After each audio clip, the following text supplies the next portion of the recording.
Hello friends.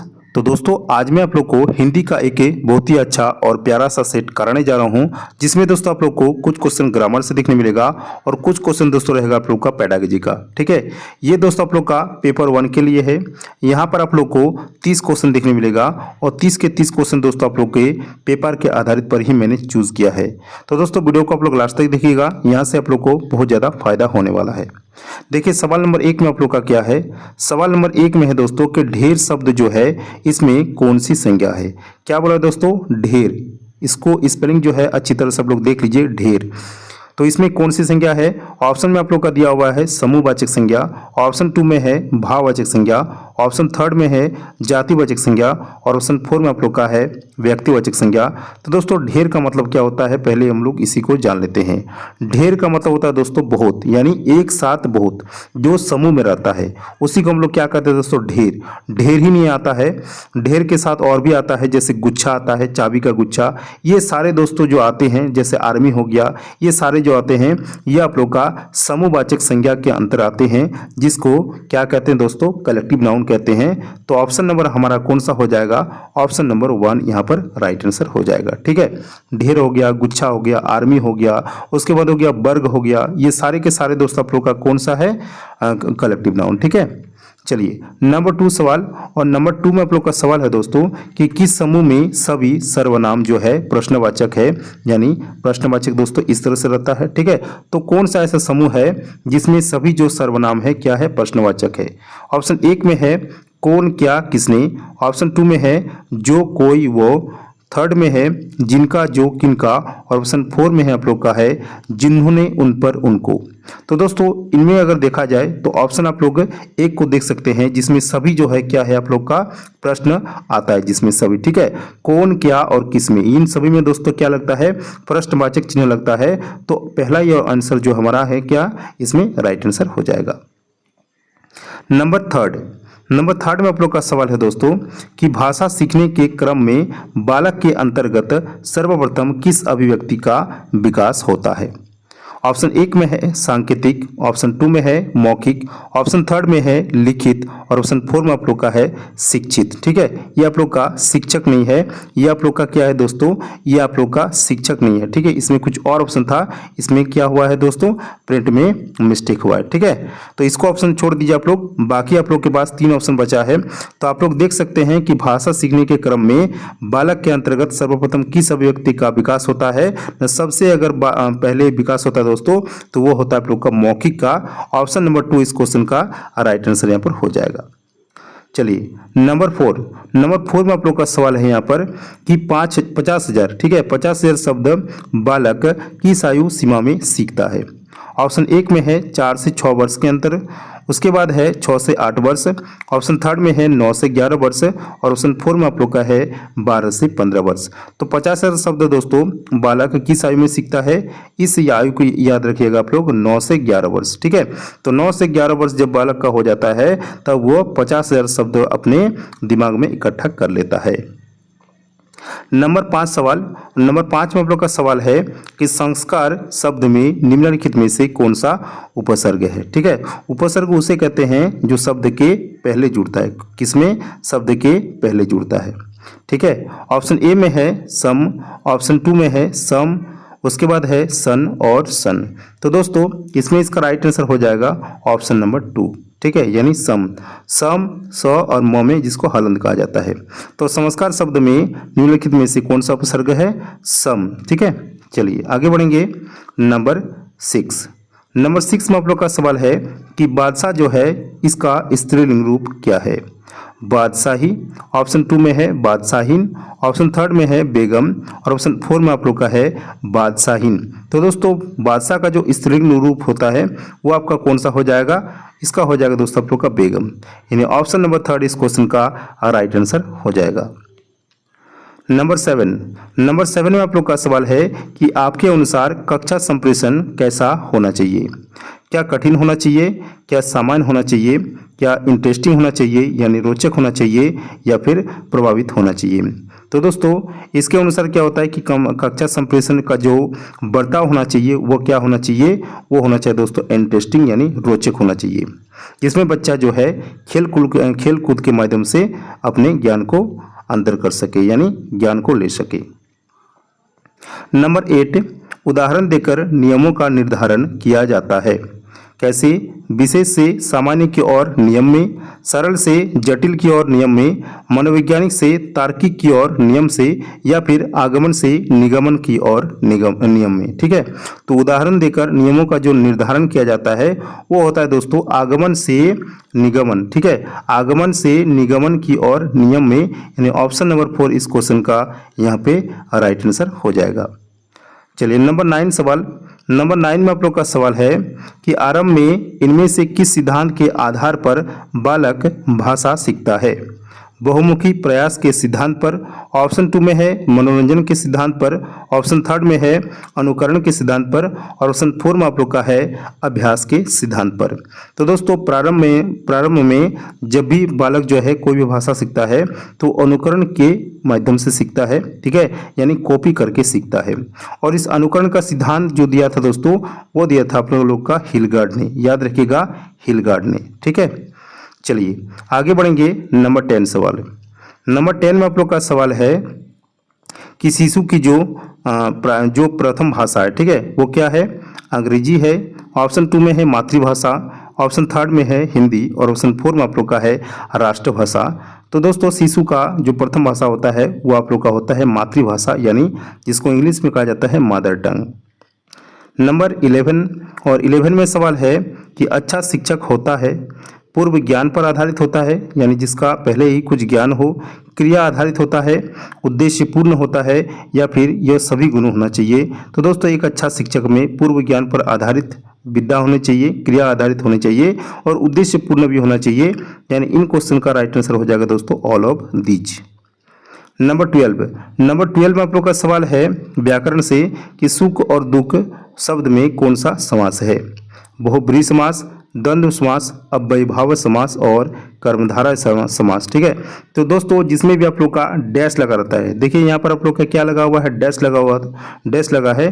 तो इस dash लगाने से मतलब क्या है दोस्तों, ये जो समास होता है आप लोग का द्वंद्व समास होता है। कैसे होता है द्वंद्व समास? देखिए जैसे सुख और दुख, सुख और दुख, इसको कैसे लिखा जाता है? सुख और दुख। उसी तरह से हम लोग लिखेंगे दिन और रात, और दिन और रात को इस तरह से भी लिखा जाता है। उसी तरह से अगर कहेंगे तो माता और पिता, ठीक है, माता पिता, इन सारे में क्या लगा जाता है दोस्तों? इन सभी में क्या होता है आप लोग का द्वंद्व समास होता है। नंबर 13 में आप लोग का सवाल है कि बहुत उधम मचाना के लिए उपयुक्त मुहावरा है। सिर मारना, सिर पर भूत सवार होना, मारधाड़ करना, या फिर सिर पर उठा लेना। तो दोस्तों इस क्वेश्चन का राइट इसका आंसर हो जाएगा ऑप्शन नंबर 4, यानी सिर पर उठा लेना बहुत उधम मचाना मुहावरे के लिए सबसे उपयुक्त मुहावरा है। नंबर 14 में आप लोग का यहाँ पर सवाल है कि आगरा का बहुवचन होता है। आगरे होता है, या फिर आगरो होता है, आगर होता है, या इसका बहुवचन नहीं होगा। तो दोस्तों आगरा एक ऐसा शब्द है जिसका बहुवचन जो है वो नहीं होता है, यानी ऑप्शन नंबर 4 हमारा सही है, बहुवचन नहीं होगा। नंबर 15 में आप लोग का सवाल है कि भुजंग जो शब्द है इसका अर्थ क्या है?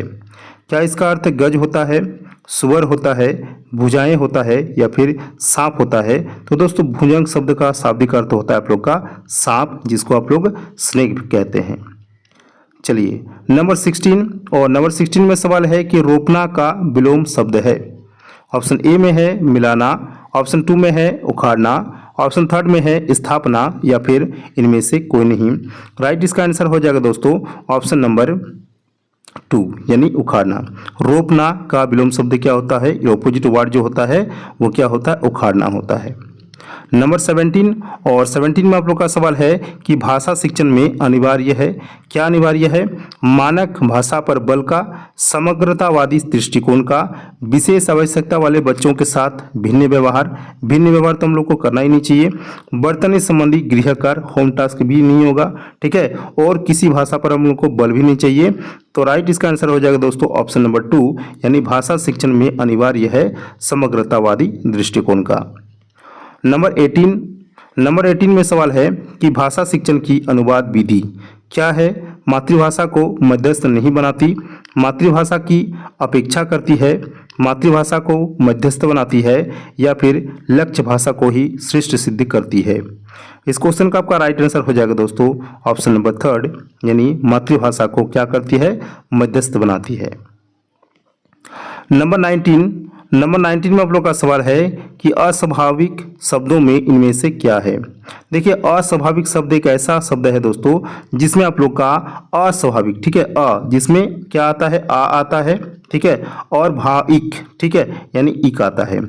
तो आ क्या है दोस्तों, ये आप लोग का उपसर्ग हो जाएगा, और इक क्या है, ये आप लोग का प्रत्यय हो जाएगा। यानी अस्वाभाविक में आप लोग का उपसर्ग और प्रत्यय दोनों ही आ रहे हैं, यानी ऑप्शन नंबर 3 इस क्वेश्चन का राइट आंसर हो जाएगा। नंबर 20 में सवाल है कि निम्न में से कौन सा वाक्य जो है सामान्य भूतकाल का है, यानी प्रेजेंट इंडेफिनिट टेंस है, ठीक है। ऑप्शन ए में है आशा पड़ती है, ऑप्शन 2 में है गाय दूध देती है, ऑप्शन 3 में है सीता खेलती है, या फिर उपयुक्त सभी। तो दोस्तों प्रेजेंट इंडेफिनिट टेंस यानी सामान्य भूतकाल, सामान्य वर्तमान काल किसको कहते हैं, जिसमें आप लोग का लास्ट में क्या रहता है, ता है, ठीक है, ता है रहता है, या फिर ती है रहता है, या फिर ते है रहता है, ठीक है ना, ते है रहता है। यही सब तो दोस्तों इसका गुण होता है सामान्य वर्तमान काल का। तो इस क्वेश्चन का आपका राइट आंसर हो जाएगा दोस्तों ऑप्शन नंबर 4, यानी उपयुक्त सभी। क्योंकि लास्ट में अगर देखा जाए दोस्तों सभी में क्या है, ती है, उसके बाद ती है, सभी में ती है, यानी एक ही वर्ड दोस्तों इसमें दिया हुआ है। तो ये सामान्य वर्तमान काल का उदाहरण है। नंबर 21 में आप लोग का सवाल है कि वीरों ने देश के लिए बलिदान दे दिया में कौन सा कारक है। कर्ता कारक ऑप्शन 2 में है करण कारक, ऑप्शन 3 में है संप्रदान कारक, और ऑप्शन 4 में आप लोग का है अपादान कारक। तो इस क्वेश्चन का आपका कौन सा राइट आंसर हो जाएगा दोस्तों, पहले हम लोग सोच लेते हैं। देखिए यहाँ पर क्या बोला है कि वीरों ने देश के लिए, क्या के लिए बोला है, तो क्या होता है, कर्ता ने कर्म को करण से, संप्रदान को के लिए, संप्रदान का क्या होता है दोस्तों, संप्रदान, ठीक है, संप्रदान का क्या होता है, संप्रदान का होता है को, उसके बाद होता है दोस्तों के लिए, ये होता है, ठीक है। तो यहाँ पर कौन सा हो जाएगा आप लोग का, वीरों ने देश के लिए, यहाँ पर देखिए एक वर्ड छिपा है, के लिए बलिदान दे दिया, तो इसमें कौन सा कारक हो जाएगा आप लोग का ऑप्शन नंबर 3, यानी संप्रदान कारक। नंबर 22 में सवाल है कि निम्नलिखित में से वृद्धि संधि का उदाहरण है। वृद्धि संधि दोस्तों हम लोग उसे कहते हैं जिसमें क्या रहता है आप लोग का, डबल एकर रहता है। इसको आप लोग ये ट्रिक जो है याद रखिएगा, ये ट्रिक, ठीक है। तो इसमें कौन सा हो जाएगा आप लोग का ऑप्शन नंबर 4, यानी सदैव, ठीक है, ऑप्शन नंबर 4, जिसमें क्या है दोस्तों, अगर आप लोग इसका स्पेलिंग देखें तो क्या है, सदैव, ठीक है, तो इसमें डबल एकर है, ठीक है। तो इसमें क्या हो जाएगा इसका आंसर, वृद्धि संधि। नंबर 23 में सवाल है कि स्वतंत्रता सबको प्यारी है। इस वाक्य में प्यारी जो शब्द है ये क्या है, जातिवाचक संज्ञा, गुणवाचक संज्ञा, भाववाचक संज्ञा, या फिर इनमें से कोई नहीं। राइट इसका आंसर हो जाएगा दोस्तों ऑप्शन नंबर 3, यानी भाववाचक संज्ञा। प्यारी दोस्तों एक ऐसा शब्द है जिसको न देखा जा सकता है, न छुआ जा सकता है, इसको महसूस किया जा सकता है, ठीक है, यानी प्यारी शब्द को, ठीक है। तो प्यारी शब्द को दोस्तों आप लोग अगर चाहें तो इसको महसूस भी नहीं कर सकते हैं। जिसको देख के प्यार आता है उसी को दोस्तों क्या कहते हैं, भाववाचक संज्ञा कहते हैं। ऑप्शन नंबर 3 इस क्वेश्चन का राइट आंसर हो जाएगा। नंबर 24 में आप लोग का सवाल है कि भाषा और विचारों से संबंध है मानसिक का, घनिष्ठ का, आर्थिक का, या फिर शारीरिक का। राइट इसका आंसर हो जाएगा दोस्तों ऑप्शन नंबर यहाँ पर कौन सा हो जाएगा, घनिष्ठ, ठीक है। तो भाषा और विचारों में क्या संबंध है, घनिष्ठता का संबंध है। नंबर 25 में सवाल है कि हिंदी भाषा का जन्म हुआ है, कब जन्म हुआ है, लौकिक संस्कृत से, वैदिक संस्कृत से, मगधी अपभ्रंश से, या फिर पाली प्राकृति से। तो इस क्वेश्चन का आपका राइट आंसर हो जाएगा दोस्तों ऑप्शन नंबर 4, यानी पाली प्राकृत से हिंदी भाषा का जन्म हुआ है। नंबर 26 में सवाल है कि हिंदी भाषा किस लिपि से संबंधित है। तो दोस्तों ये इसका आंसर जो है सभी को जानते हैं कि हिंदी भाषा किस लिपि से संबंधित है, ये आप लोग का देवनागरी लिपि से संबंधित है। नंबर 27 और 27 में सवाल है कि वो मूल ध्वनि जिसको खंड खंड न किया जा सके वो क्या है? वो क्या है? शब्द है या फिर वर्ण है या फिर पठन है या फिर पाठन है? राइट इसका आंसर हो जाएगा दोस्तों ऑप्शन नंबर कौन सा हो जाएगा? ऑप्शन नंबर आप लोग का हो जाएगा वर्ण। ठीक है, जिसको और खंड नहीं किया जा सके वही दोस्तों क्या होता है आप लोग का वर्ण होता है। नंबर 28 और 28 में सवाल है कि कामिनी जब तब बच्चों के साथ बातचीत करती रहती है वो है बच्चों को बाचाल बनाना चाहती है, सदैव बच्चों की परीक्षा ले रही है, समय नष्ट कर रही है या फिर बच्चों को भाषा अर्जित करने के लिए परिवेश दे रही है। राइट इसका आंसर हो जाएगा दोस्तों ऑप्शन नंबर 4, यानी वो क्या कर रही है? बच्चों को भाषा अर्जित करने के लिए परिवेश दे रही है। नंबर 29 और 29 में सवाल है कि राखी बचपन से ही गुजराती बोल समझ लेती है, वो कभी विद्यालय नहीं जाती है। ठीक है, यह उदाहरण है भाषा अर्जन का, राखी की प्रतिभा का, भाषा सीखने का या फिर भाषा में पिछड़ेपन का। तो दोस्तों राइट इसका आंसर हो जाएगा ऑप्शन नंबर 1, यानी राखी जो है दोस्तों बचपन में कभी स्कूल गई नहीं, लेकिन वो किसी के माध्यम से, ठीक है, भाषा को क्या कर ली? अर्जित कर ली, जिसको क्या कहा जाता है दोस्तों? भाषा अर्जन विधि। तो इसमें इसका राइट आंसर हो जाएगा ऑप्शन नंबर 1। नंबर 30 और 30 में सवाल है आप लोग का कि अनुकरण का सिद्धांत किसने दिया? ये दोस्तों मैंने पहले ही आप लोग को बता दिया कि अनुकरण का जो सिद्धांत दिया है वो आप लोग का हिलगार्ड ने दिया है। ऑप्शन नंबर 1 इस क्वेश्चन का राइट आंसर हो जाएगा। दोस्तों 30 क्वेश्चन था और 30 में आप लोग का कितना सही हुआ ये दोस्तों नीचे आप लोग क्या कर दीजिएगा? कमेंट कर दीजिएगा, तभी दोस्तों हम लोग जान पाएंगे कि आप लोगों में से कितना सही कर पाते हो। ठीक है, और कैसे कैसे टाइप का क्वेश्चन चाहिए दोस्तों ये भी आप लोग नीचे अगर हो सके तो कमेंट कर दीजिएगा। ठीक है, आप लोग का ज़्यादा दिन का एग्जाम अभी है नहीं, तो हम लोग को जल्द से जल्द बहुत जल्दी सिलेबस को जो है कवर करना है बहुत ही कम समय में। तो इस चैनल को आप लोग दोस्तों सब्सक्राइब कर दीजिए, क्योंकि इस चैनल के माध्यम से दोस्तों आप लोग का जो तैयारी होगा ये मैं गारंटी तो नहीं ले सकता हूँ, लेकिन आप लोग का तैयारी अच्छा खासा रहेगा। ठीक है, मिलते हैं नेक्स्ट वीडियो में कोई नई वीडियो के साथ, तब तक के लिए जय हिंद, वंदे मातरम।